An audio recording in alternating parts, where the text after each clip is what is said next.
이대호, 박병호, 이대호, 박병호.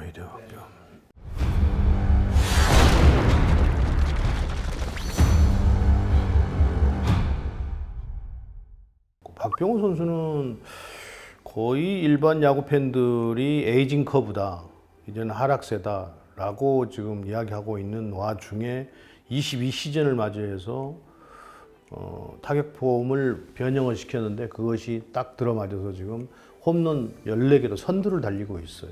그만큼 박병호 선수는 한참 전성기 때의 어떤 그 타격 페이스를 지금 36 나이에 보여주고 있다, 이렇게 봐야 될 것 같아요. 그래서 박병호 선수가 그러면 딱 한 가지 포인트를 바꾼 건 뭐냐?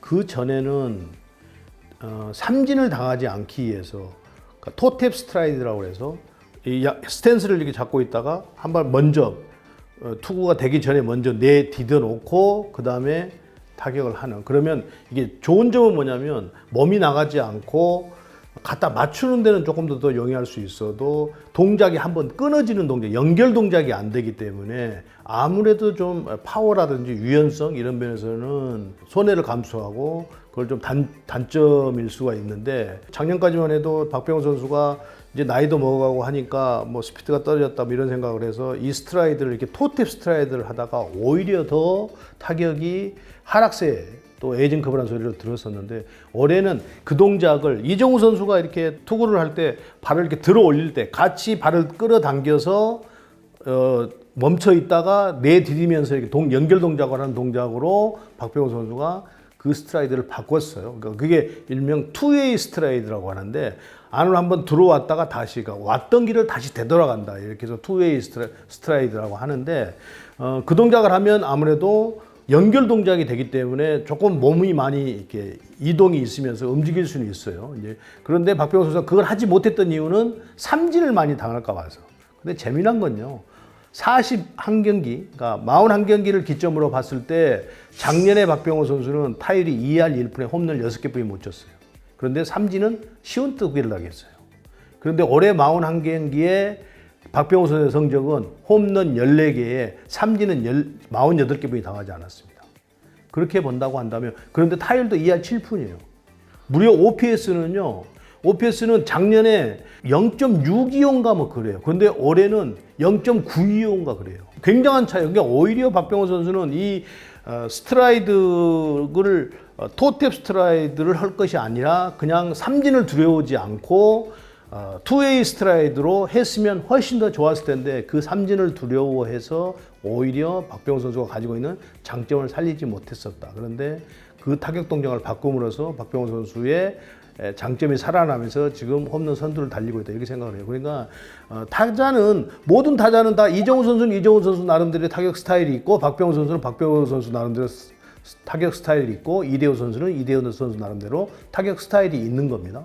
그런데 박병호 선수는 작년까지만 해도 삼진을 많이 당하니까 삼진을 당하지 않기 위해서 이정호 선수 스타일대로 갖다 맞추는 이런 어떤 그 단타 위주의 갖다 삼진을 안 당하기 위해서 뭐 이렇게 타격을 하려다가 오히려 더 타격 지표가 더 떨어지고 좋지 않았었는데, 올해는 삼진을 당하는 걸 두려워하지 않고, 또 감독도 KT의 이경철 감독이 삼진을 당하는 걸 두려워하지 말라고 주문을 하다 보니까 박병호 선수도 거기에 자신감을 얻어서 투웨이 스트라이드를 하면서 연결 동작으로, 그게 연결 동작이거든요. 보통의 타자들이 다 멈춰서는 것보다는 연결 동작을 해서 타격을 하는 것이 기본인데, 그것은 이제 볼이 살아 움직이기 때문에 내 몸도 정지되는 것보다는 움직이면서 대처를 하는 것이 조금 더 반응도 좋아지고 스피드도 살아있고 파워도 유지할 수 있고 뭐 이런 것이거든요. 그래서 박병호 선수는 제가 볼 때는 가지고 있는 파워는 떨어진 것이 아닌 것 같고요. 올해 하는 걸 보면 그 타격 동작 하나에 따라서 박병호 선수의 타격 지금 어떤 성적이 작년과 판이하게 달라진 현상을 보이고 있다. 저는 그렇게 보입니다. 그래서 박병호 선수가 이런 페이스로 간다고 한다면 뭐 30개를 넘어서 충분히 40개 근접까지도 칠 수 있을 것 아닌가 생각이 듭니다. 그래서 문제는 이제 부상인데요. 나이가 아무래도 30대 중반이기 때문에 부상인데, 그것만 잘 극복을 한다고 한다면 박병호 선수가 뭐 전성기만은 아니더라도 충분히 홈런왕 경쟁에서 밀리지 않을 것이다라는 생각을 가지고 있습니다. 합의라기보다는 박병호 선수의 어떤 그 에이징 커브라고 팀에서는 생각을 했겠지만 감독은 장타를 칠 수 있는, 그러니까 지금처럼의 성적까지도 기대하지 않았을 거예요. 단지 중심에서 조금 더 파워 있게 장타를 칠 수 있는 타자가 필요하다고 이강철 감독이 느꼈기 때문에 그것을 강력하게 요청을 해서 박병호 선수를 FA로 영입을 했잖아요. 그것이 한 수가 됐다, 신의 한 수가 됐다 이렇게 봐요. 그랬는데 박병호 선수가 이제 팀을 옮기면서 또 뭐 새로운 환경, 새로운 코치진, 새로운 감독들, 환경이 바뀌면서 야구를 대하는 것이라든지 야구를 생각하는 것이라든지 이런 점들이 맞물려서 지금 KT에서 좋은 성적을 올리고 있다 이렇게 생각합니다. 무슨 합이 맞고 안 맞고를 떠나서 선수의 마음, 주변의 환경, 팀의 색깔, 뭐 모든 점들이 박병호 선수가 좀 편안하게 할 수 있도록, 또 어찌 보면 작년까지 에이징 커브를 들었기 때문에 이제는 막바지다 생각을 하고 야구를 하고 있기 때문에 오히려 더 타격 성적이 더 좋아지고 있다 이렇게 보입니다. 아무래도 나이가 들어가면 에이징 커브라는 소리는 투수나 타자나 누구에게 다 적용이 되는 겁니다.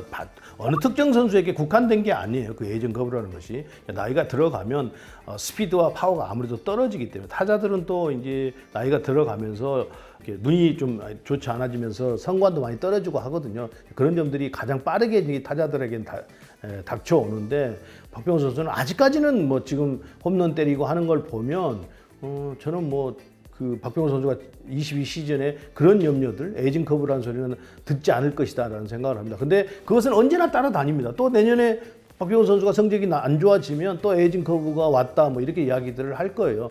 그건 워낙 타격이란 것이 업다운이 심하고 특히 장타를 때려내는 선수들에게는 필연적으로 따라다니는 겁니다. 사실은 근데 박병호 선수가 모르겠어요. 언제까지 이런 스피드, 이런 파워를 유지할지는 잘 모르겠습니다만 삼진을 두려워한다고 한다면 또다시 또 에이징 커브가 될 수 있을 가능성이 매우 높고 그걸 두려워하지 않아야 되고, 여담적으로 이야기를 한다고 한다면 그러면 박병호 선수가 삼진을 당해주지 않는다고 한다면 그럼 누가 삼진을 당해주죠? 홈런을 많이 때리는 사람이 아무래도 스윙폭이 크고 거친 스윙을 하기 때문에 그러면 또 맞으면 장타가 많이 나오는 것이 타격 아니겠습니까? 그러다 보면 어쩔 수 없습니다. 삼진은 필연적으로 따라다니는 겁니다. 그 대신에 단타자들은 갖다 맞추기 때문에 삼진이 적은 반면에 장타가 없잖아요. 그러니까 야구는 그렇게 그런 관계들이 맞물려서 돌아가는 것이지, 그러니까 타격은 자기 스타일이 있기 때문에 자기 스타일을 찾아서 자기 스타일대로 타격을 하는 것이 좋은 성적을 유지할 수 있을 것이다 이렇게 보입니다.